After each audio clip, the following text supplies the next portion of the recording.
Informasi berikutnya, Saudara, masa kampanye pemilu 2024 membuat usaha percetakan di Surabaya, Jawa Timur kebanjiran pesanan. Pelaku usaha percetakan pun mengalami peningkatan omset mencapai 23%.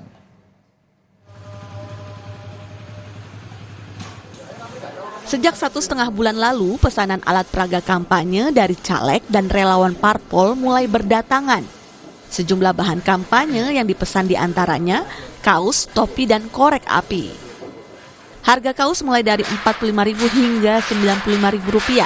Sementara untuk kaos berkerah dihargai Rp120.000 hingga Rp160.000. Dan korek api dihargai Rp2.800 hingga Rp6.500. Hingga saat ini, pemesanan alat peraga kampanye masih berasal dari Surabaya dan sekitarnya.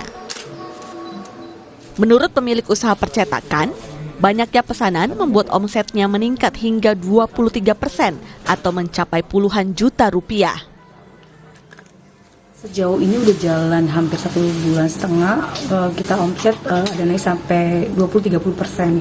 Karena mungkin caleg udah mulai ya untuk ada pemesanan ke kami beberapa merchandise yang udah kami terima. Itu. Seperti apa aja Bu untuk pemesanan di sini? Kaos atau kaos, ada korek api sama topi. Kebanyakan pesan apa sih Bu? Pesan kaos yang paling banyak ya, karena kan mereka udah mulai branding untuk beberapa caleg itu ke beberapa daerah kan, jadinya di beberapa titik yang ada di Surabaya, jadi kita kebagian untuk itu. Untuk mengantisipasi pemesan yang tidak bertanggung jawab melunasi pesanannya, percetakan ini mewajibkan pembayaran minimal 70% sebelum pesanan diterima. Mahendra Triginanjar, Kompas TV, Surabaya, Jawa Timur.